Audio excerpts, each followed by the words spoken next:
great technology. It's very good for convenience. But watch out, because it comes with an other side of the sword. It's a two-edged sword, and then you better be ready to control that other side.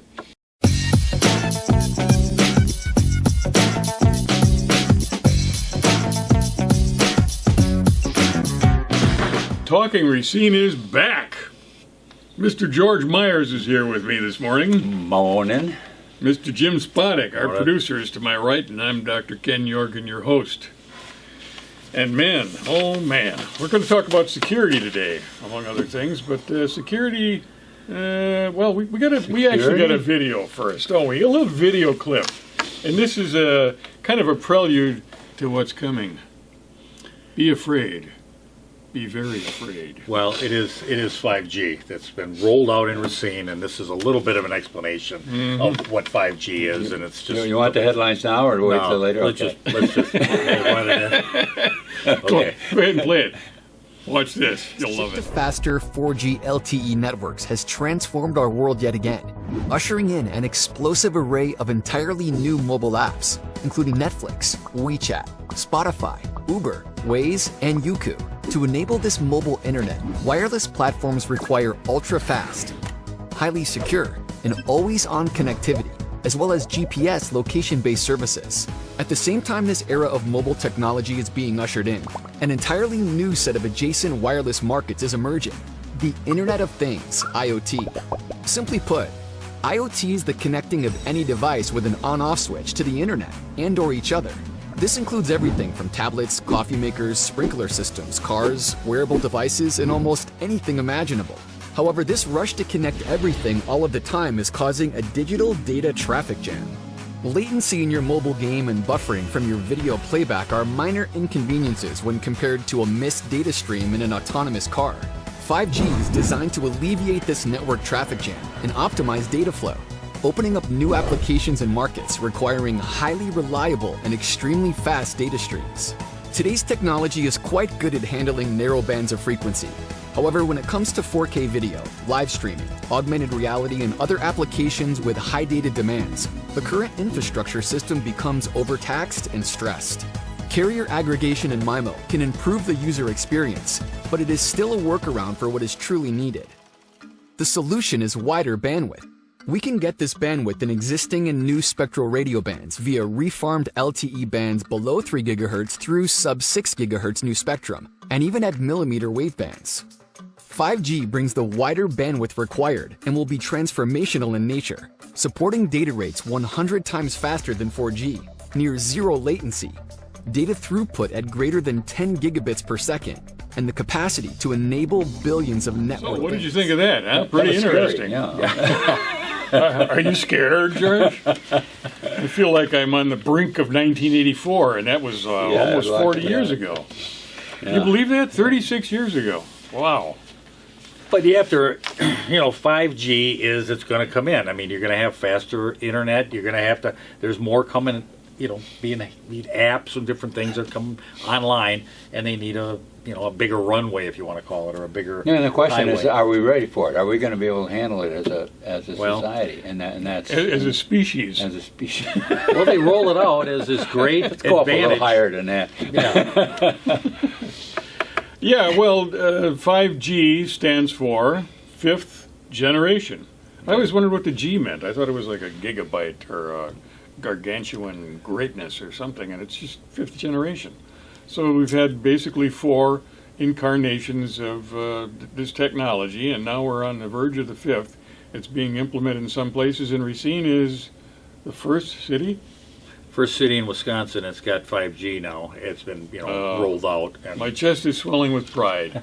you can hang on. There you go, George. Give him Oh, just it? Yeah. Launches 5G, there it is. And what's in the middle of that article? A picture of a politician, right? And so now you can trust it.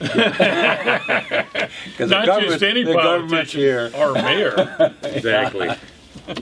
Oh, So Lord. one of the questions that we had talked about was who's in charge of this 5G, and when you get into 5G a little bit and all the connections it can make. Well, it's capable of collecting and storing a tremendous amount of data. I mean, more things than we ever even think about as individuals. Yeah. But But I guess- one of the things that it seems like we're trying to achieve here is security and safety and removing all of the vulnerability and the possibility of anything adverse happening. And a lot of this is related to security. And Jim, I know we talked about this earlier. One of the things you have to worry about with security is who is monitoring the system and who's determining what and what isn't causing an insecurity in the general population. Do you have the answer for that? I don't have the answer for that, and I wish I did, because Yeah. now it's rolled out in Racine. You've got City Hall, actually the one now saying we're going to put this into community centers and we're going to move it into the mainstream of City of Racine. But who monitors it? Paul Ancona, Corey Mason. I mean, you're starting to really gather some data. Who is in charge of this? And when George brought up a good point. You've got the mayor out front in this 5G rollout. You don't have anybody. I didn't see whoever was putting it out there. I didn't see our technology department coming out with it. I mean, there's no data how it's going to be used. It even says in the article, how is this data going to be used? Well, and yeah, and Good question. Doc, the examples you gave, Doc, was of the private sector. Had nothing to do with government. Checking your door and Well, that's things just like in that. terms of the amount of traffic that they're using as Oh, the way justification what it for can use for, expanding right? this thing. Yeah. But that unfortunately that's not going to be the major bent of it. And this headline shows it with Yeah. the picture. It's the government use of it, and once the government gets use of it, they're going to be interested in safety and security. And by the way, back at the birth of fascism, when it was begun from the third way to fascism, Mussolini was the one that gave it its name. That was their prime concern. That was he loved his military, he loved his police, he loved safety and security, and that's always been the byword of the fascist state, keeping you safe and secure. Right. So so that just kind of lets you know kind of how this type of thinking works politically, because that's where you end up, and. We got an article right in front of us showing what's going on in China right now. Yeah. I think maybe we should show some of those things, Jim. Well, I think what we ought to do, you mentioned China, what we ought to do is recognize the fact that a lot of this technology comes from China. A lot of it is created in China. Yep.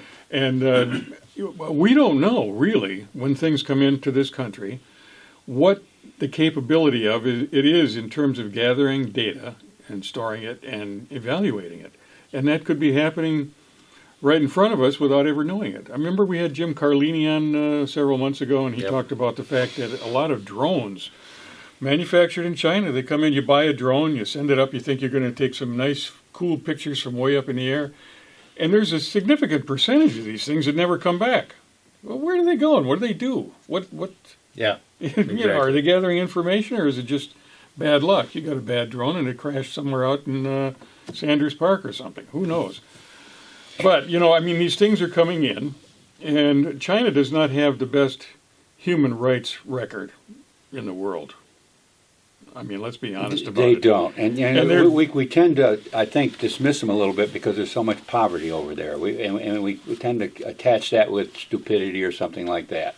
But unfortunately, that's not what I don't think that's the way it's working no. over there. They're actually very smart, and they've got enough people at the top with their intelligence and their scientific know-how that they are leading the charge of 5G, and they're using it against their own population, keeping them poor.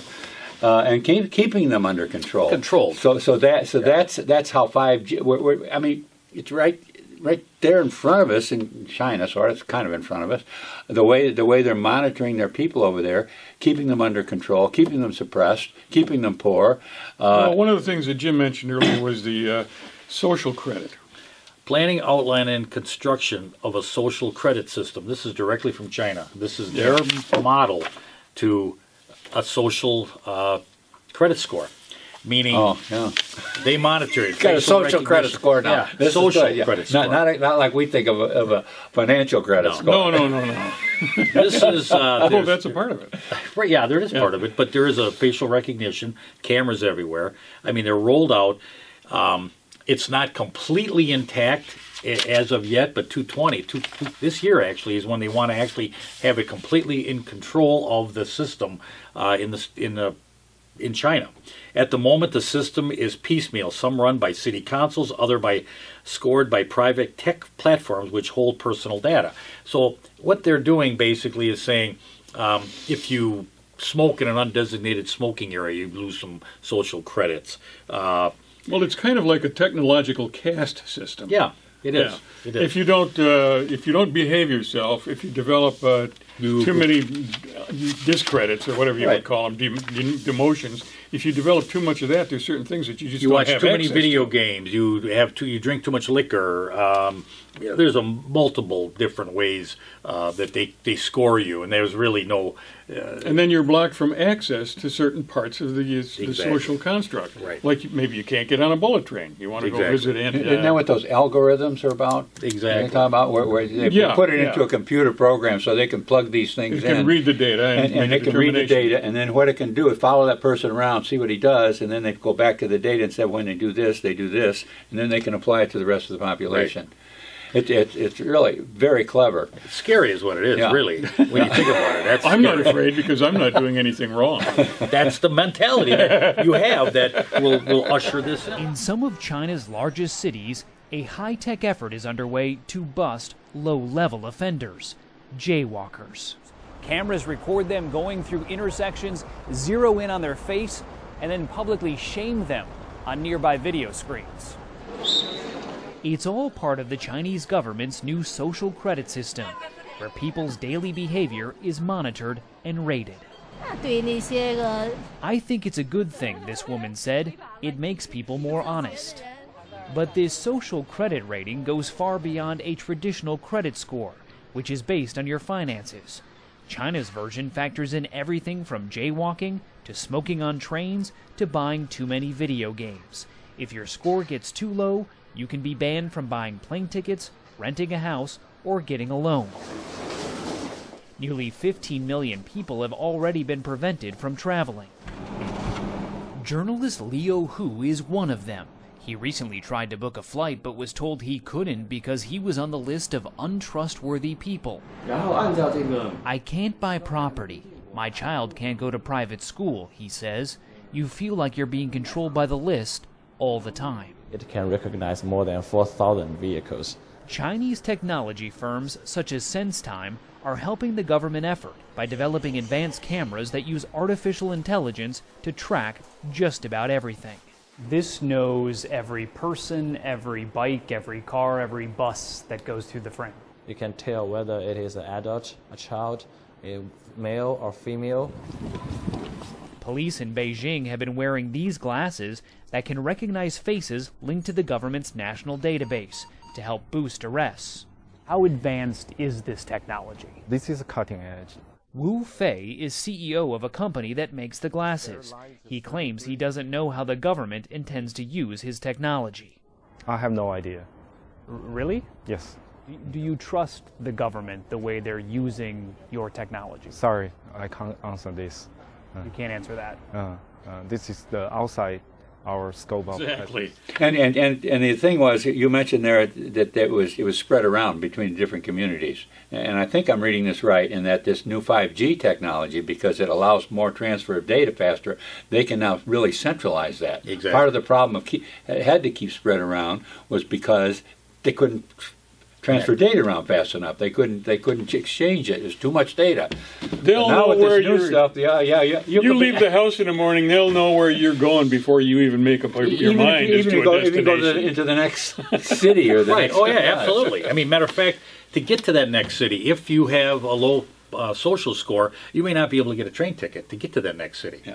You know, so I mean, there is definitely a control factor that's there. Yeah. Now we're moving into 5G in the city of Racine. Now it's just such a almost like elementary why type is that mentality. so important? I mean, what is it about 5G? Well, you got to have that. I mean.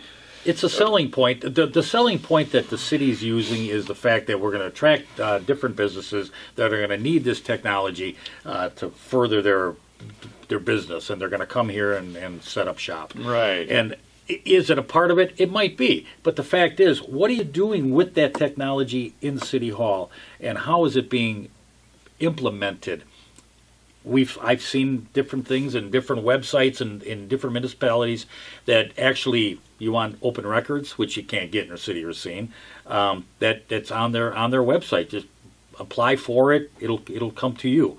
To open checkbooks is another one. You know, what was written out of the city of Racine, the taxpayers' dollars? How was that? What did those dollars go to? How much did they spend, and what did they buy? Who was given contracts in the city of Racine or in these different municipalities? And some of the larger cities have that. Racine, are they going to be able to utilize that? Will they be the ones that will say, hey, let's give this data to the citizens in a way that it can benefit the community? Or are we going to monitor this and oversee it and gather information with people we don't particularly care for? Well, and I'll tell you another thing. When you create this higher level of technology, you also create a new kind of vulnerability, and I think we're experiencing that right now with the shutdown of the computer system down at City Hall, which is now, entering its 6th week? Yeah, it's nuts. And the last record, or the last number that I read was it's going to cost like $600,000 to get the computers up and running again. That's what the But there's and a what certain- kind of there's a- damage there's a will they certain have incurred in the meantime? Well, there's a certain amount of peace too that's come over the community because the government can't come out and watch you all the time. Oh, you're saying it's kind of something akin to, I think it was Los Angeles where the police went on strike years ago, and crime went down. Yeah. There's so much data being accumulated now. The government really has a problem doing anything with it because there's so many. I mean, what do you do with all this information? You can't look at all of it. It's impossible to do it. But if they decide they want you, now they can plug in you, and they can find all the things you've been doing, and they can get enough data together to put you away for a Well, while. not only that, George. And that's when you ask what they can do with it. That is the way that it is used. And also, I mean, that data is valuable to certain things. Let's just talk about automobiles, insurance. Insurance company wants to know, what kind of automobiles you have. Maybe all that data can be, sold. I mean, now you're talking where about you drive and how fast you go. Right. And, I mean, there's been tech companies that have been actually selling data, illegally selling data, and yet some of them get caught, some of them don't. But the fact is, how much of that could actually happen in a police department with data that they're, no warrant needed. We've got, Oh, there's been books written about that. Yeah. Well, U.S. attorneys, I can remember back in the 80s a U.S. attorney bragging that you give me enough information about a person, and I will find a crime that fits them. So how do you protect? And he talked about everyone. There's no exclusion. There's Right. crimes that are so minuscule you wouldn't even think about. I mean, if you break a fluorescent bulb and don't dispose of it right, you've committed a federal crime. So it's like... and that's what he was talking about. So it's already there. The question is how can you put it together? How can you get enough data on people? And the potential is there to have this control. I'm a little worried about George. Maybe we want to look through his data bank and find out just exactly that's the last thing I what can wanna we look criminalize about this guy and put him away. And that's what the you're fluorescent saying, bulbs in my history. Oh my God! But here's the thing. I guess I go back down to and say, okay, you got 5G. It came in. You got, this one of the cities in the state of Wisconsin that was given the smallest city that was given this 5G.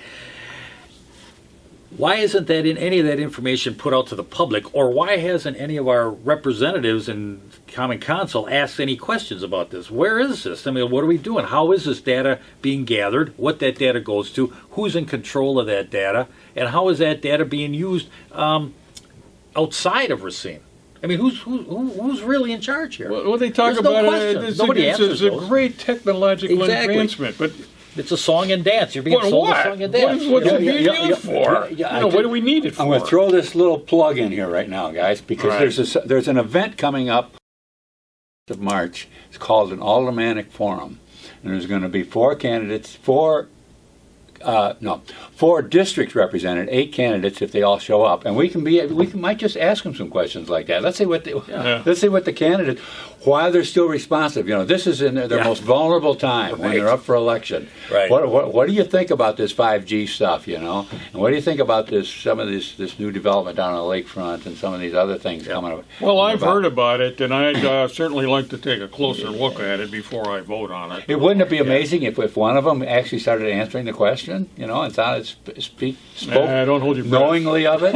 Well, there's 8 of them. Maybe might one of them will happen. have might done some have research on it. That But would be I mean, I marvelous. think it's time that. But those it's there. questions- It's But here's the thing, 24. George. I mean, you're talking some high tech stuff when you're talking 5Gs, and there's a lot of technical data and terminology that I'm sure some of these older persons don't know. But that's really where the MIS department should be coming out and saying, this is how we're going to use 5G in the city of Racine.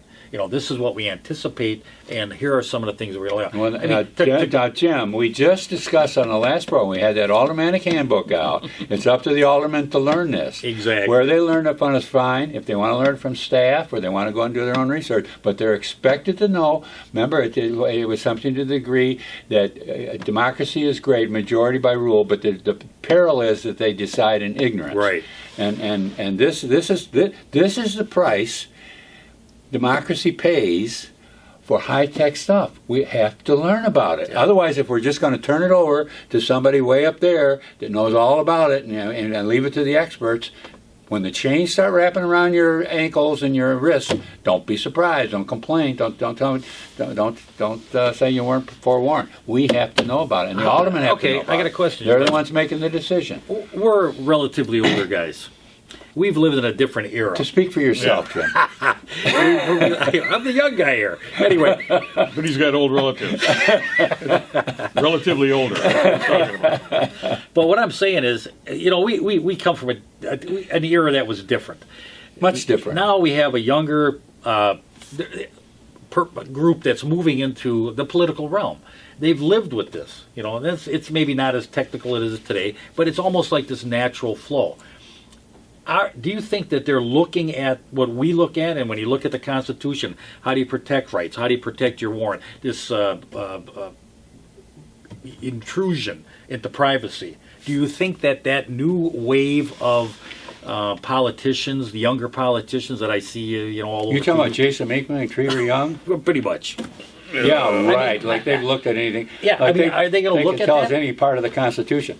No, they don't. They just. Well, I haven't done heard anything any- wrong. If you would just be like me, you wouldn't have to worry. Yeah, and that's the And I think mentality. that's, But that is so I think dangerous. that's exactly the mentality that And, exists. and I in tell you government. what, that's exactly On the the council. programming they're talking about in this. That's Yeah. what the Chinese are talking about. Yeah. We want you to be doing the right thing. Right. We have this Trustworthy. You have to be trustworthy. We have the social. What's it called? The Social credit score.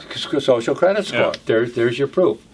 And to a large degree, even government schools have gotten to that point where they're not bringing up people that understand the 3 R's, but it's more like they know how to behave properly, they know how to respect. Well, I other think even your people and all that colleges type have of hit that level. I Oh, look the at colleges are stuff- just, yeah, they're just I mean, I look yeah. back into colleges where, hell, you go to college, it was like, let her rip, man. I mean, there were sit-ins, there was all kinds of stuff. It was like, hell, there was an actual, almost like a... There was a vitality there. It was. Yeah. We've been to them, and it's like, what happened? What happened to these colleges? They're not a think I got tank in just anymore. as that was coming in. That's right. When I got there, we were still going to class, and we were still learning basic stuff. Yeah, but I mean, it was a think tank. I don't see that think tank anymore. I think that I see that fall in line. Get a job, and hell, we're going to monitor you enough. So It's a social we'll put modification Yeah, tank. it is. It is. Social you in your- behavior We'll put you in modification your thing. driverless car. We'll send you to the work to work, and then we'll drive you back, and we'll send the groceries over to keep you alive for the next day. You don't have to know anything. Just ask Google. Yeah. Just watch your cell phone to and from work. You don't have to look at the road anymore. You can watch a movie on the way to work. I'm Or just you can- saying, there's some questions that need to be answered, and I just don't see those answers. When I see Corey Mason in front of there rolling out 5G, I'm like, oh my gosh. If I had my druthers, if I had my say, I wouldn't. I just wouldn't allow it in right now. We're not ready for it. This much control, Well, this much see, George, that's monitoring just of the wrong individual. attitude. Yeah. When are we ever going to be ready for it? There were people that weren't ready for the automobile. And look what a wonderful development that turned out to be. Yeah. How about air conditioning? But when it people comes thought that in- was going to be bad, Yeah. too. Well, yeah, and roll down windows, and yeah, I understand. No, it. I'm not Windows against themselves. it. Why do we have to have Yeah, windows in our but the thing is, horse-drawn carriages? cars didn't monitor us. Right. You know, air Yeah. conditioner wasn't monitoring us. This is Yeah, this is a different type of technology. Absolutely, this is definitely different. This is the Well, we ability to- talked, we this talked is- about that movie a little bit before too, the Majority Report with Tom Cruise and how they were like arresting people for future Things crimes. that they were gonna do I in mean, the future. yeah, I mean they had it all figured out just by evaluating their performance on a day-by-day basis and what they look like, how they walk through the. One last question. I know we got to get going, but right. what about why Racine? I mean, is it because it's economically depressed? I No, tell we're you, the vanguard. We're the because he was the technological only vanguard. Democrat in the race. I'll tell you what. I think Racine was selected because questions don't get asked. I think it's an easy place to roll this out. Would you it could roll be. this out in another community, and some of the questions would have to be asked? You know, I mean, I know there's health issues that get raised now and then about 5G and the waves and all that, but I'm looking more at the privacy level of it. But nobody's asking those questions. Is it because Racine is this? I don't want to get depressed area that is just like, please give us anything, we'll take it. Could be. I don't know. We'd have to find Well, what the connections I are. find the whole thing kind of like worrisome in some respects and useless in other respects. I don't personally have any need for it, and I think most people don't. No. You know. So It's here. It's going to be here, Yeah. and it's coming. I mean, it's just the way it is. Now, the thing is, how do you? I think the citizens need to monitor this as best they can, and their representatives definitely need to step it up. Well, freedom is at stake, and it's going to be whether you think you control the government well enough to keep your freedom and this. In fact, that's right. So it says right at the end of this article, the same thing to that degree is that a lot of this thing is nice stuff. It's convenience, but it can be used as an attack on your freedom, and it's all in how it gets used. You know, it's like the old gun issue. If you're going out to shoot people on the streets, well, then we don't want guns. But if it's used for defense and it's used for game and various other good conditions, then we keep them. And all we found is that we have to, we weigh the two and you come up with your decision. But this is the same type of thing. This is great technology, very good for convenience, but watch out, because it comes with an other side of the sword. It's a two-edged sword, and you better be ready to control that other side. well, I just hope that they were able to use this new technology to get this computer system running once again down at City Hall without having to pay a $600,000 ransom to get it going. That'd be great. Anyway, there you go. 5G. Look out, it's coming your way. You're going to love it, you might hate it, but it's going to get here. So keep your eyes open and come back and see us next week. We'll be looking for you. We know you're out there.